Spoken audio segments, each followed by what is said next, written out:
Hey YouTube, David Staples back with another video. So today let's talk about the ITIL Foundation certification.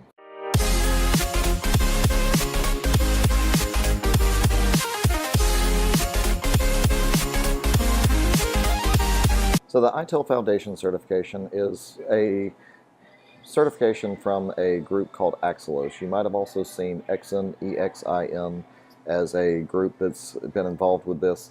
So Axelos actually owns the ITIL brands and trademarks and everything like that.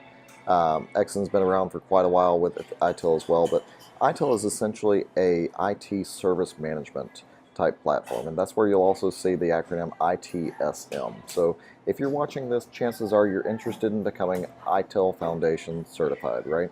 And of course you may be interested in pursuing past the foundation certification, but we always want to start kind of at that foundation level and build our way up, right? So as you can see here, this is the Axelos website to describe the ITIL certification itself. So you can expect that there's going to be multiple choice questions on the exam. There's 40 questions, and you'll need to get at least 26 correct to actually get a passing score. So that's roughly about 65%. So not too horrible, right? You will have 60 minutes to take those questions, and unfortunately it's not open book. But of course, if you go through one of the ITIL Foundation classes or courses somewhere, I'm sure that the instructor will prepare you very well for being able to take this exam. ITIL is one of the classes that I do teach. In fact, I do have some practice questions on my YouTube channel as well, so feel free to check those out.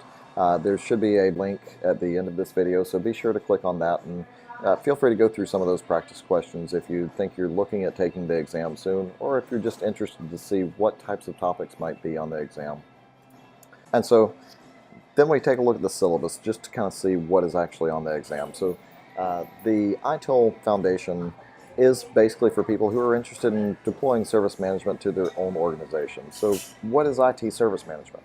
Well, IT service management, of course, when you're looking at a large organization with an IT organization, we're basically offering IT services to other departments, like to sales, to marketing, to the other departments. So essentially, when we're looking at all the services that we offer and offering them basically to our own internal customers, we need to have these processes and procedures in place to be able to do these types of things. So the objectives here, of course, cover service management as a practice, the service life cycle. So we get into kind of how to actually design different services and how to deploy them. We talk about creating agreements with these different departments that we'll be providing services to. We'll be talking about things like service level agreements. We'll talk about the service design packages, and you can actually see the competencies that if you decide to go further into the ITIL world, you've got things like the ITIL service strategy, you've got the ITIL service design, ITIL service transition, ITIL service operation, ITIL continual service improvement, that we get into a lot more depth with those. But of course here we're basically just kind of looking at that foundation level, just understanding what the different terms are and kind of what builds this information technology infrastructure library, which is what ITIL stands for. So again, I do have ITIL classes. If you're looking at taking a class for the ITIL exam to help you prepare for it and help you get a good understanding of it, feel free to reach out to me, send me a message, leave a comment down below. I'm happy to answer any sort of questions that you might have or help you sign up for one of our classes. Just going and taking the exam probably isn't really the best idea.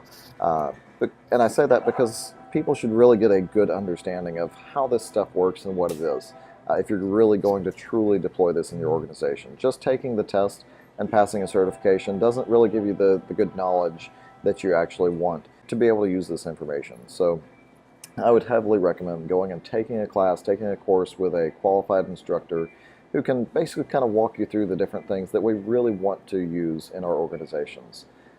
But again, if you are looking to prepare for the exam, I do have some practice questions.